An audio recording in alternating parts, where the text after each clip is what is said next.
पीडितेची बाजू कुणी मांडायची हा तिचा अधिकार। सरकारी वकील नियुक्तीच्या मागणीवर असीम सरोदेंची प्रतिक्रिया।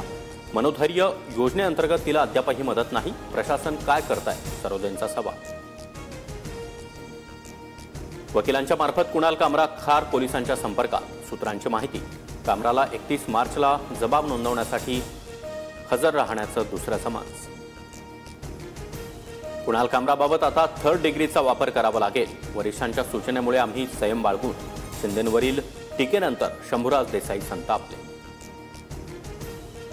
इंद्रजित सावंतांना मीच फोन केला, मोबाईलमधील डेटाही डिलीट केला। मध्यरात्री केलेल्या चौकशीत कोरटकरची कबुली। सूत्रांची माहिती, रायगडावरील वाघ्या कुत्र्याचा पुतळा 1 मे पर्यंत हटवा, अन्यथा आम्ही स्वतः पुढाकार घेऊन तो हटवू। संभाजी ब्रिगेडचा सरकारला इशारा। वाघ्याची अडचण की होळकरांनी निधी दिला याची अडचण। अहिल्यादेवी होळकर यांचे वंशज भूषणसिंह राजेंचा टोला। तर वाघ्या कुत्र्याच्या स्मारकावरून राजकारण करणारे शिवरायांच्या स्मारकाबाबत गप्प का, ठाकरेंचा सवाल। कुंभमेळा नामकरणावरून नाशिक आणि त्र्यंबकेश्वरच्या महंतांमध्ये वाद।